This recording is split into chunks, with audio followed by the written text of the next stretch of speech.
October 2026ರವರೆಗೆ ಇದೇನು 1822 ಮತದಾರರನ್ನ ನಾವು hearing ಮಾಡಬೇಕು, ವಿಚಾರಣೆ ಮಾಡಬೇಕು ಅಂತ ಹೇಳಿದ್ನಲ್ಲ, ಅವರೆಲ್ಲರಿಗೂ ನಾವು ವಿಚಾರಣೆಯನ್ನ ಮಾಡುವಂತ ಸಮಯ ನಮಗೆ 40 ದಿನಗಳ ಸಮಯಾವಕಾಶ ಇರ್ತದೆ. ಇವ್ರು ಏನ್ ಮಾಡ್ಬೇಕು ಅಂತಂದ್ರೆ, ಈ 1822 ಜನ ಇವರು ಒಂದು ಸುಮಾರು 11 ದಾಖಲೆಗಳಿದ್ದಾವೆ. ಆ 11 ದಾಖಲೆಗಳನ್ನ ನಾವು ಈಗಾಗಲೇ ಬೂತ್ ಲೆವೆಲ್ ಆಫೀಸರ್ಗಳಿಗೂ ಗೊತ್ತದ. ಈ 1822 ಜನ ಮತದಾರ ಯಾರಿದ್ದಾರೆ ಅಂತ ಹೇಳಿ ಅವ್ರಿಗೆ ಮಾಹಿತಿ ಇರ್ತದೆ. ಈಗಾಗಲೇ ಅವ್ರಿಗೆಲ್ಲ ನಾವು ಇನ್ಸ್ಟ್ರಕ್ಷನ್ ಕೊಟ್ಟೇವಿ. ಇವರಿಗೆ ನಮಗೆ ದಾಖಲೆಗಳು, ಬರ್ತ್ ಸರ್ಟಿಫಿಕೇಟ್, ಪಾಸ್ಪೋರ್ಟ್, ಯಾವ್ದಾದ್ರು ಒಂದನ್ನ ಅವರು ಸಲ್ಲಿಕೆ ಮಾಡಿ AEROಗೆ ಸಬ್ಮಿಟ್ ಮಾಡಿ ಅವ್ರು ಕೊಟ್ಟು ಅಂತಂದ್ರೆ ಅವರನ್ನು ಸಹ ನಾವು ಅಪ್ರೂವಲ್ ಮಾಡ್ತೀವಿ. ನಾನಾ ಕಾರಣಗಳಿಂದ ಆ ಮತದಾರರ ಅರ್ಹತೆಯನ್ನ ದೃಢೀಕರಣ ಮಾಡೋದಕ್ಕೆ ಆಗದಂತಹ ಪರಿಸ್ಥಿತಿ ಇದ್ದಾಗ ಅಂತಹ ಪ್ರಕರಣಗಳು ನನ್ನ ಕಡೆಗೆ ಬರ್ತವೆ. ನಂತರದಲ್ಲಿ ನಾನು ಡಿಸಿಷನ್ ಅನ್ನು ತಗೊಂಡು ಮುಂದುವರಿತೀವಿ. ಅಂತಹ ಪ್ರಕರಣಗಳು ಈ 1822 ನಾವು ಬ್ಯಾಕ್ ಎಂಡ್ ಒಳಗೆ ಈಗಾಗಲೇ ನಮಗೆ ಸುಮಾರು ಒಂದು 15 ದಿನ ಕಾಲಾವಕಾಶ ಇದ್ದಾಗ ನಾವು ಈ 1822 ಪ್ರಕರಣಗಳನ್ನ ಪರಿಶೀಲನೆ ಮಾಡಿದ್ವಿ. ಅಂತಹ ಅರ್ಹತೆ ಇರ್ಲಾರ್ದಂತಹ ಮತದಾರರು ಯಾರು ಇಲ್ಲ ಅಂತ ಸ್ಪಷ್ಟತೆ ಇದೆ.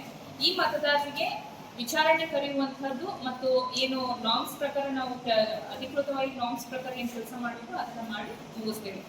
ಇನ್ನು ವಿಚಾರಣೆ ಯಾವ ರೀತಿ ಆಗ್ತದೆ ಈ 1822 ಜನರಿಗೆ ಅಂತಂದ್ರೆ, ಸಾವಳಗಿ ಹೋಬಳಿ ಮತ್ತು ಜಮಖಂಡಿಯ ಗ್ರಾಮೀಣ ಭಾಗ, ಜಮಖಂಡಿ ಹೋಬಳಿಯ ಗ್ರಾಮೀಣ ಭಾಗ ಮತ್ತು ಜಮಖಂಡಿ ಸಿಟಿ ಅಂತ 3 ಭಾಗ ಮಾಡ್ಕೊಂಡಿದ್ದೀವಿ. ಇಲ್ಲಿ 4 ಜನ AERಗಳು ಅಂದ್ರೆ ತಹಶೀಲ್ದಾರ್ ಜೊತೆಗೆ ನಗರಸಭೆ ಕಮಿಷನರ್ ಮತ್ತು ಇನ್ನು 2 ತಾಲೂಕಾ ಮಟ್ಟದ ಅಧಿಕಾರಿಗಳನ್ನ ನಾವು ನೇಮಕ ಮಾಡ್ಕೊಂಡಿದ್ದೀವಿ.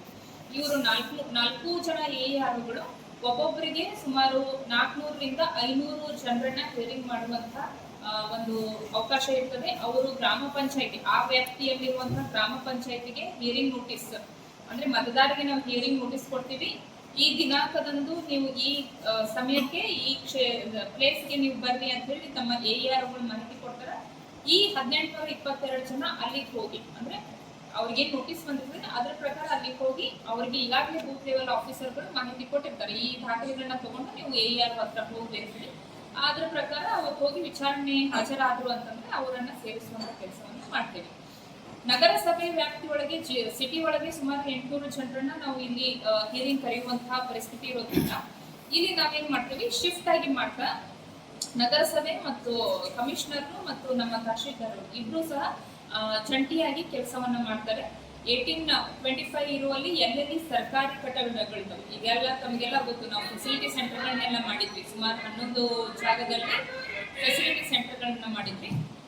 ಅವುಗಳಲ್ಲಿ ಮತ್ತೆ ಯಾವುದು ಉಪಸ್ಥಿತ ಅಂದ್ರೆ ನಮ್ಗೆ ಯಾವುದು ಕರೆಕ್ಟ್ ಪ್ಲೇಸ್ ಅನಿಸ್ತದ, ಅಂದ್ರೆ ಯಾವ ಮತದಾರ ಯಾವ ಜಾಗದಲ್ಲಿ ಈ 800 ಮತದಾರ ಜಾಸ್ತಿ ಸಂಖ್ಯೆ ಅದನ್ನು ಆ ಕ್ಷೇತ್ರದಲ್ಲಿ ಆ ಮತದಾರರಿಗೆ ಅನುಕೂಲ ಆಗುವಂತ ಯಾವ್ದಾದ್ರು ಶಾಲೆ, ಸರ್ಕಾರಿ ಕಟ್ಟಡ ಇತ್ತು ಅಂದ್ರೆ ಅದನ್ನ ಐಡೆಂಟಿಫೈ ಮಾಡಿ ಹಿಯರಿಂಗ್ ಕರೆಯುವಂತ ವ್ಯವಸ್ಥೆಯನ್ನ ನಾವು ಮುಂದಿನ ದಿನಗಳಲ್ಲಿ ಮಾಡೋದು. ಸೊ ಇದಿಷ್ಟು ವಿಚಾರಣೆ ಮಾಡುವಂತದ್ದು. ಮತ್ತು ಇದಾದ್ಮೇಲೆ ಇದೆಲ್ಲ ಪ್ರೊಸೆಸ್ ಕಂಪ್ಲೀಟ್ ಆದ್ಮೇಲೆ ಫೈನಲ್ ಆಗಿ ನಾವು ಈಗ ಸದ್ಯ ಡ್ರಾಫ್ಟ್ ರೋಲ್ ಅನ್ನ ಮಾಡಿದ್ವಿ. ಫೈನಲ್ ಪಬ್ಲಿಕೇಶನ್ ಆಫ್ ಈ ರೋಲ್ 27 ಅಕ್ಟೋಬರ್ 2026 ಅಂತಂದ್ರೆ ಈ ಪೂರ್ತಿ ಈ SIR ಪ್ರಕ್ರಿಯೆ 27ನೇ ತಾರೀಕಿಗೆ ಮುಕ್ತಾಯ ಆಗ್ತದೆ.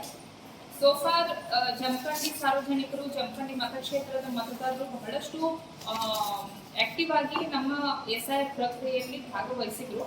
ನನ್ನ ವಿನಂತಿ ಏನಂತಂದ್ರೆ, ಅಗೇನ್ ಡ್ರಾಫ್ಟ್ ರೋಲ್ ಅನ್ನ ಅವರು ಪರಿಶೀಲನೆ ಮಾಡಲಿ. ಅದು ECI ವೆಬ್ಸೈಟ್ ಒಳಗೂ ಸಹ ಅದು ಅವೈಲೇಬಲ್ ಇದೆ. ಏನೇ ಕರೆಕ್ಷನ್ಗಳು, ತಿದ್ದುಪಡಿಗಳಿದ್ರು ಸಹ ಅವ್ರ ಅಪ್ಲಿಕೇಶನ್ ಆನ್ಲೈನ್ ಹಾಕಿನೂ ಸಹ ನಮಗೆ ಕೊಡ್ಬೋದು, ಅವುಗಳನ್ನ ತಿದ್ದುಪಡಿ ಮಾಡ್ತೇವೆ. ಅಂಡ್ ಯಾವುದೋ ಹೆಸರು ತಪ್ಪಿರ್ಬೋದು, ವಯಸ್ಸಿನ ಅಂತರ ಇರ್ಬೋದು,